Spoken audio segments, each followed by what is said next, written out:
नमस्ते दोस्तों। आज के इस वीडियो में हम संबंध एवं फलन जो कक्षा 11वीं का चैप्टर 2 है उसकी पाठ की शुरुआत करने जा रहे हैं, जिसको अंग्रेजी में रिलेशन एंड फंक्शन भी कहा जाता है। आज के इस वीडियो में हम समुच्चयों का कार्तीय गुणन देखेंगे, जिसको अंग्रेजी में कार्टेशियन प्रोडक्ट्स ऑफ सेट्स भी कहा जाता है। तो आइए इस वीडियो की शुरुआत करते हैं। कार्तीय गुण समुच्चयों का कार्तीय गुणन, कार्टेशियन प्रोडक्ट्स ऑफ सेट्स। मान ले कि एक समुच्चय आदमियों में और एक समुच्चय महिलाओं में बनाया गया है। दो सेट्स लेते हैं जिसमें आदमियों को और महिलाओं को रखते हैं। एक में राम और श्याम और दूसरे में सीता, गीता और रीता। और अब इन दो सेटों में हम लोगों को अगर शादी करानी है, फॉर एन एग्जाम्पल अगर हम ये लेते हैं, तो ये पूरा एग्जाम्पल समझने के बाद आपको कार्टेशियन प्रोडक्ट बहुत आसानी से समझ में आ जाएगा। तो ये उदाहरण ध्यान पूर्वक सुनिएगा। पुरुषों और महिलाओं में शादी करानी है तो क्या क्या पॉसिबिलिटी बनती है। इस पर्टिकुलर एग्जाम्पल में राम की शादी हम सीता, गीता या रीता से करा सकते हैं। ये तीन पॉसिबिलिटी है। तो इसको इस प्रकार लिखा जा सकता है: राम सीता, राम गीता, राम रीता। इसी प्रकार अगर श्याम के केस में हम लोग चर्चा करें तो इनकी भी तीन पॉसिबिलिटी हो सकती है, जिसको इस प्रकार लिख सकते हैं: राम श्याम सीता, श्याम गीता, श्याम रीता। अब ये देखने के बाद हम लोगों को एक इंपॉर्टेंट चीज समझना है। वो ये है कि जो समुच्चयों का कार्तीय गुणन है, ये दो समुच्चयों, दो सेट्स का प्रोडक्ट होता है, उसका उत्पाद होता है। और इसमें अगर इसको परिभाषित करें, कार्टेशियन प्रोडक्ट्स ऑफ सेट्स को, समुच्चयों के कार्तीय गुणन को, तो ये दो सेट्स P और Q का कार्तीय गुणन इस प्रकार होता है जहां फर्स्ट एलिमेंट P से आता है और सेकंड एलिमेंट Q से आता है। जो प्रथम घटक है, जो प्रोडक्ट जो हम लोगों को सेट मिलेगा P इंटू Q करने के बाद, उसका जो प्रथम घटक है वो P से आता है और द्वितीय घटक Q से आता है। जैसा कि हमने पिछले एग्जाम्पल में देखा था, राम सीता, राम गीता या श्याम सीता, श्याम गीता, पहला जो राम और श्याम था वो पुरुषों के सेट से आ रहा था और दूसरा जो एलिमेंट था सीता, गीता, रीता वाला, वो महिलाओं के सेट से आ रहा था। तो ये समझना आपको आसान होगा कि अगर P और Q का कार्तीय गुणन किया जाए तो उसमें जो हमें प्रोडक्ट मिलेगा उसमें जो फर्स्ट एलिमेंट होगा वो P से आएगा और सेकंड एलिमेंट जो है वो Q से आएगा। ठीक है, आगे बढ़ते हैं। अतः P cross Q, P into Q एक ऐसा सेट देगा PQ जिसमें जो स्मॉल p है वो जो P सेट लिया है हमने उससे आएगा और जो स्मॉल q है वो बड़े वाले सेट से आएगा Q। ये समझना आसान होगा। इस तरीके से हम लोगों ने तो P cross Q is equal to small p q, where P belongs to capital P, Q belongs to capital Q। इसको इस तरीके से पढ़ते हैं: P और Q का कार्टेशियन प्रोडक्ट ऑफ सेट्स करें, समुच्चयों का कार्तीय गुणन करें, तो हमें स्मॉल p स्मॉल q मिलेगा, जहां स्मॉल p बड़े वाले p के एलिमेंट से आएगा और स्मॉल q बड़े वाले q के एलिमेंट से आएगा। अगर ये हमें लिखना आ गया है तो हमें बाकी सारे examples Cartesian products of sets के समझना बेहद आसान हो जाएगा। तो आगे बढ़ते हैं। कार्तीय गुणन के लिए ध्यान देने योग्य बिंदु, ये परीक्षा की दृष्टिकोण से भी बेहद जरूरी है, तो इसको ध्यान से देखेंगे।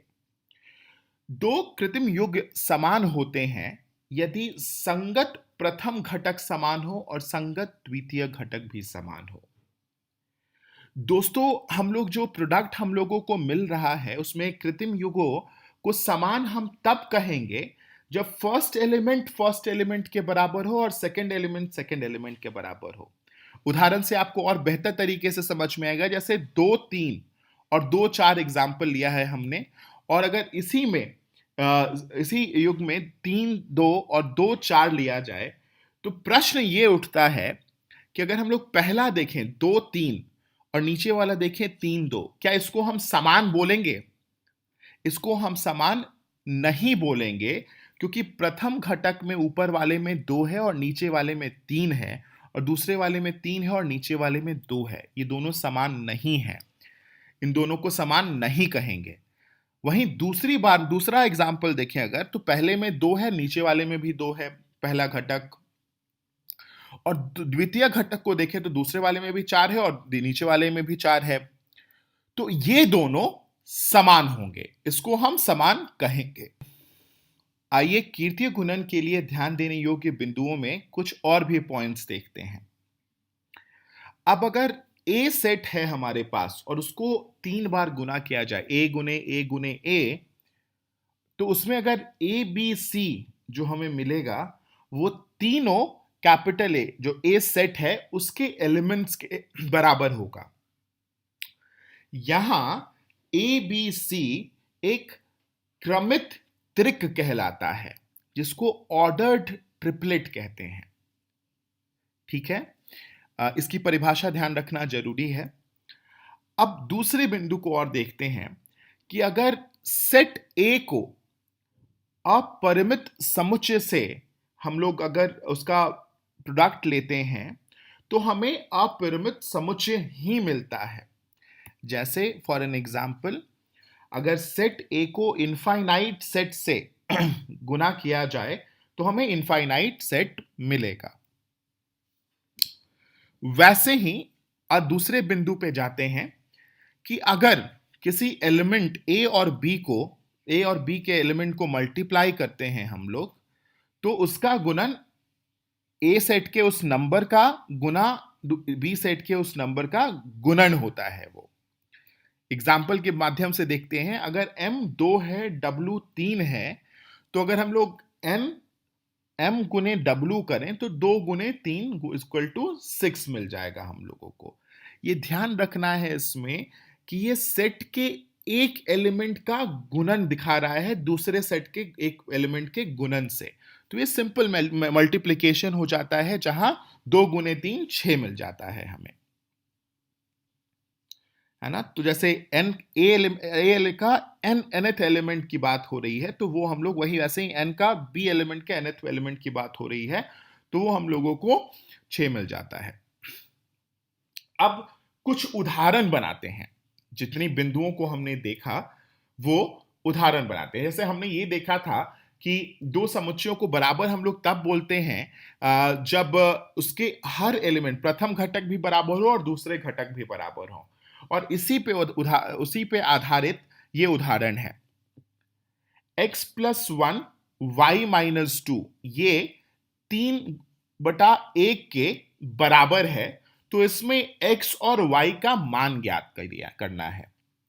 इसमें बहुत आसान है, आप सबको पता है कि प्रथम घटक के दूसरे से बराबर होगा, द्वितीय घटक दूसरे द्वितीय घटक के बराबर होगा।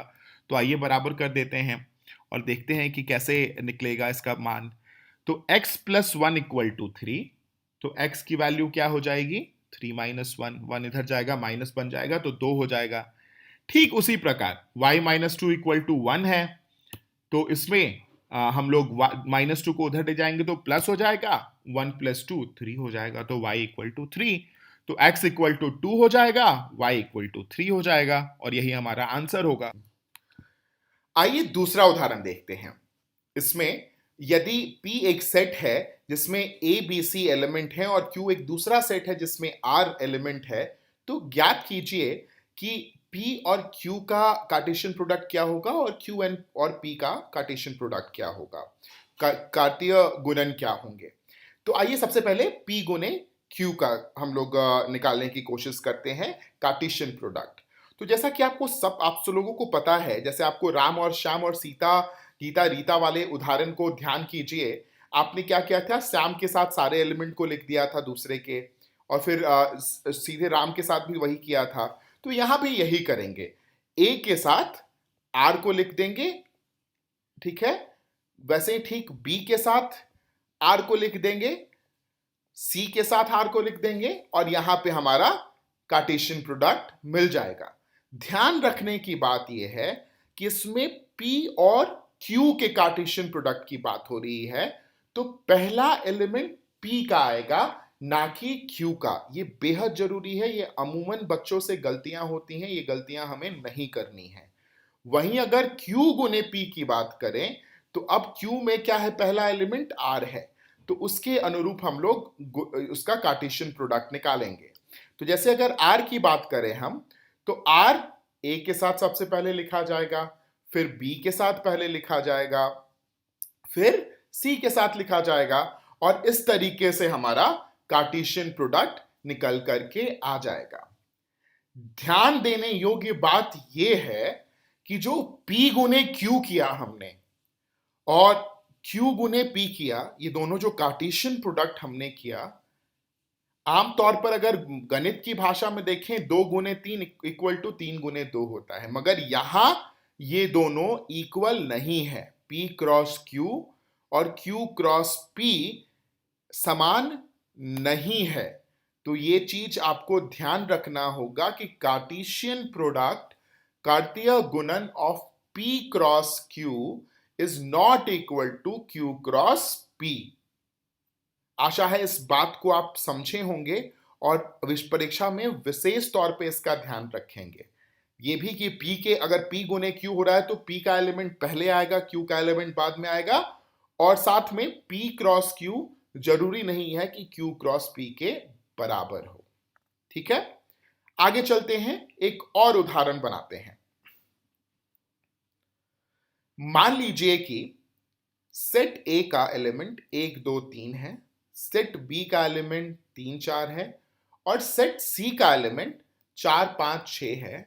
तो ज्ञात कीजिए कि A cross B intersection C का वैल्यू क्या होगा। तो यहां हमें कार्टेशियन प्रोडक्ट तो निकालना है, मगर उससे पहले B और C का इंटरसेक्शन निकालना है। B सेट B में और सेट C में कॉमन एलिमेंट क्या है, उस वो निकालने के बाद हम जाके कार्टेशियन प्रोडक्ट करेंगे। तो सबसे पहले तो हमें ये निकालना होगा कि B और C का इंटरसेक्शन क्या है, B और C में कॉमन एलिमेंट क्या क्या है। तो ध्यान दीजिए, B में क्या है, 3 और 4, C में क्या है, 4 5 6, तो दोनों में क्या है जो कॉमन है, वो है 4, है ना।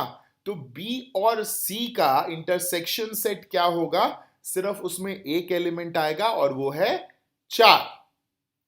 अब प्रश्न को दोबारा लिखते हैं। A cross B intersection C में A में 1 2 3 आ गया एलिमेंट, और B इंटरसेक्शन C में 4 है। तो अब इसका गुणन करना बेहद आसान हो गया है। आपको भी पता है कार्टेशियन प्रोडक्ट कैसे निकालेंगे। इसमें एक के साथ 4 आएगा, 2 के साथ 4 आएगा, 3 के साथ 4 आएगा, और हमें कार्टेशियन प्रोडक्ट मिल जाएगा। तो है ना आसान। इसमें भी देखिए ए के एलिमेंट को पहले लिखा गया है क्योंकि ए गुने बी इंटरसेक्शन सी कर रहे हैं हम। तो ऐसा आपको यह उदाहरण भी बहुत आसानी से समझ आ गया होगा। आइए अब दूसरे उदाहरण को देखते हैं। मान लीजिए कि इस ए सेट में 1 2 3 एलिमेंट है, बी सेट में 3 4 एलिमेंट है, और सी में 4 5 6 है।